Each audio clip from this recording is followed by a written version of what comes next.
Ba't kami obligado tumulong sa di naman kilala? Ang sakit mo naman mag-comment, idol, dito sa video ko. Hanggang ngayon, hindi ako pa rin natulungan. 8 years na ngayon. Alam mo, dito sa aming bayan, sa mga kapitbahay ko, kahit nakikita pa nila ito, yung paa ko, na hindi ako makalakad, may mga sugat ako.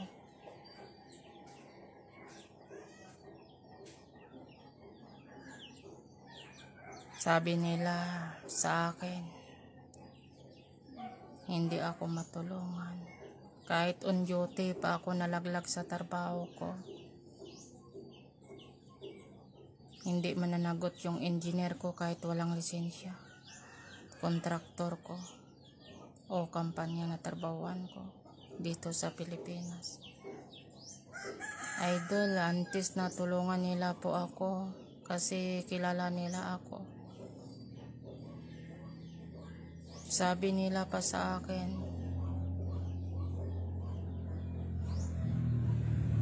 kahit ano yung gagawin ko, kahit ano pa yung gagawin ko, mamatay ako na hindi ako matulungan. Sinasadya ko ba ito na maaksidente sa trabaho?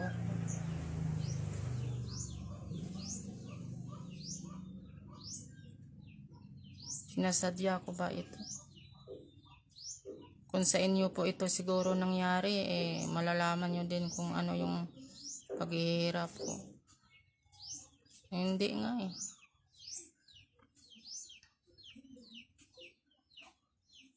Ito yung mahirap sa atin na mga Pilipino. Ano ba yung pinaglaban natin dito sa Pilipinas? Ano ba yung pinaglaban natin? Yung mga tao na kailangan ng tulong natin. Kahit sa live, kahit sa gifts, nahihirapan tayo magbigay, mag-share. Kahit i-share lang natin, i-follow, mag-comment, nahihirapan na tayo. Kahit wala tayong ibigay na pera,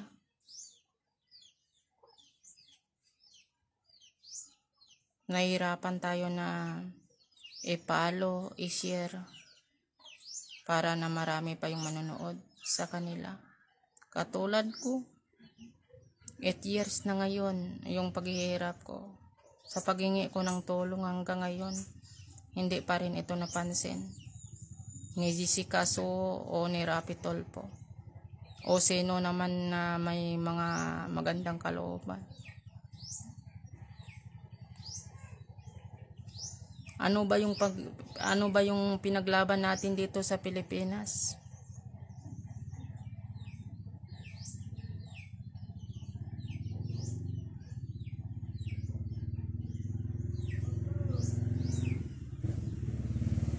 Ako, mahirap lang ako. Ako lang yung nasaan ng magulang ko na makatulong sa kanila.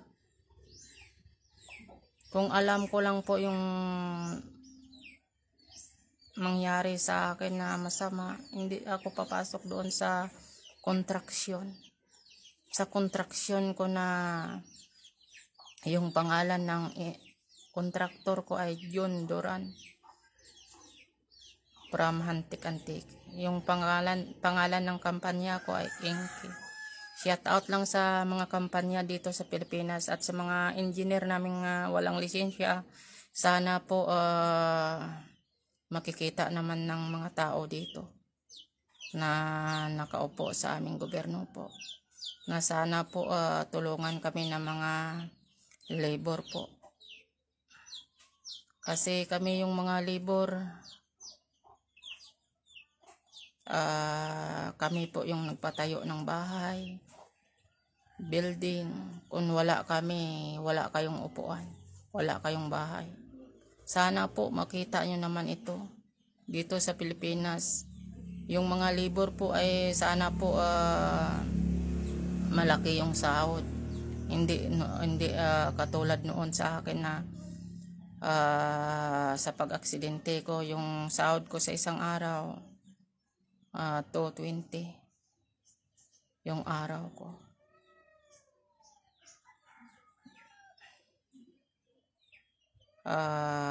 Mura lang yung sahod ko noon. 220 yung araw ko. Na isa po ako ka-labor, mason na nagawa ko naman yon ng trabaho ng mason. Sana po makikita naman ito ng mga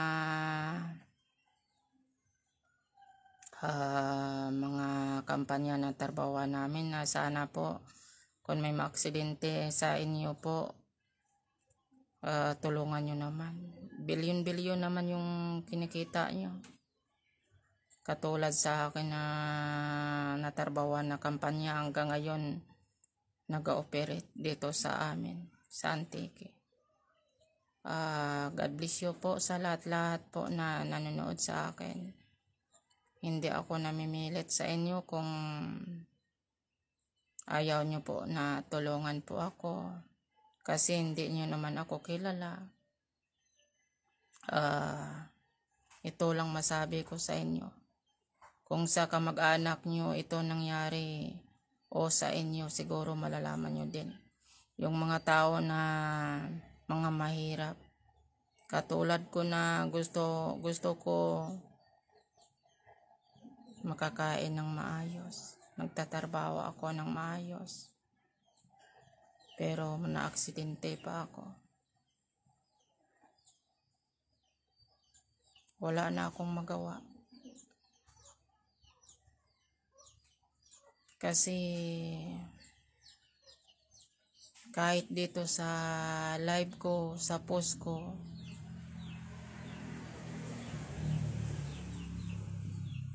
mahirap mapansin ito.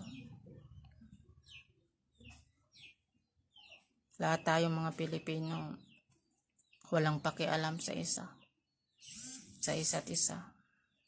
Naglaban natin yung mga